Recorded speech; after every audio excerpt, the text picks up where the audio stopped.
Hey YouTube people, apa kabar kalian semua? Semoga dalam keadaan sehat ya. Kembali lagi di channel yang memberikan informasi menarik kepada kalian.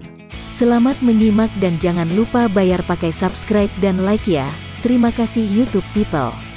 Pengamat ekonomi Universitas Jember Aditya Wardono PhD memaparkan imbas perang Rusia-Ukraina terhadap perekonomian di Indonesia karena apapun ketegangan kedua negara itu akan merugikan perekonomian global dan mengganggu proses pemulihan ekonomi dunia, termasuk Indonesia.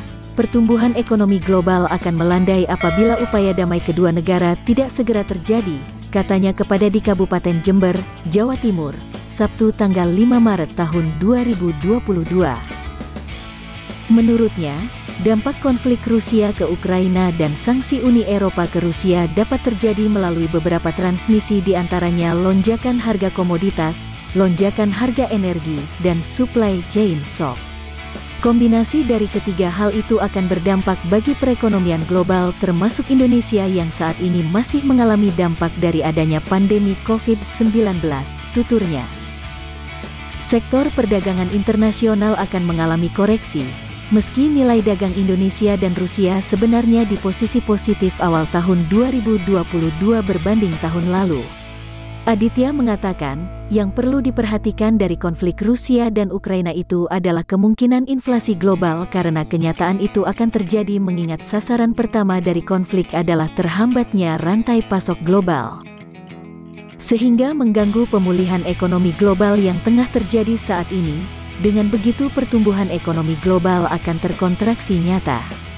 Selebihnya akan mengakibatkan melandainya konsumsi dan investasi global yang disebabkan terganggunya arus barang dan jasa internasional, sehingga sektor ekspor-impor mengalami performasi yang menurun, katanya. Dan yang paling penting adalah sektor perdagangan. Dia menjelaskan, hubungan Rusia dengan Indonesia bersifat nostalgik, sehingga dampak langsung adanya invasi Rusia ke Ukraina lebih ke arah sektor perdagangan, meskipun Rusia-Ukraina bukan mitra dagang utama Indonesia.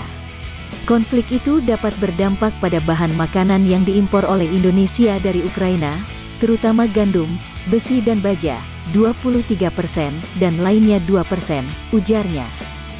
Untuk itu, lanjut dia, produsen mie, roti, dan tepung bergantung pada impor gandum dari Ukraina, sehingga perlu diversifikasi untuk komoditas tertentu.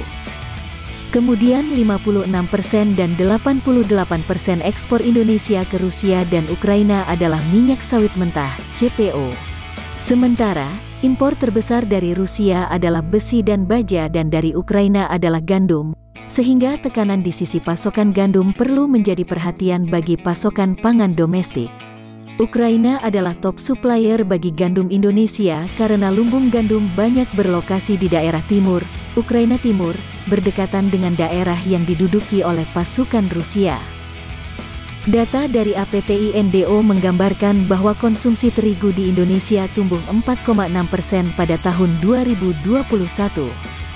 Lonjakan konsumsi terigu domestik didorong oleh kembali hidupnya perekonomian dan perkembangan bisnis bakery, sehingga jika harga gandum naik, maka pelaku bisnis di sektor itu akan terkena dampak paling besar. Dalam jangka pendek, lanjut dia, kenaikan harga batu bara dan kelapa sawit akan berdampak positif pada ekspor Indonesia, tetapi dalam jangka menengah adanya risiko ekonomi akan berdampak pada melemahnya permintaan komoditas tersebut, sehingga investor dapat beralih ke safe haven assets karena volatilitas yang tinggi di pasar keuangan dan modal. Shock lain yang terjadi di global supply chain adalah Rusia merupakan pemasok utama palladium global, 40% ekspor global dari Rusia. Palladium adalah input untuk industri otomotif dan pembuatan chip, sehingga supply chain untuk industri itu akan terpengaruh, ujarnya. Sekian info yang bisa admin sampaikan, terima kasih sudah setia bersama admin, sampai jumpa di lain waktu YouTube people.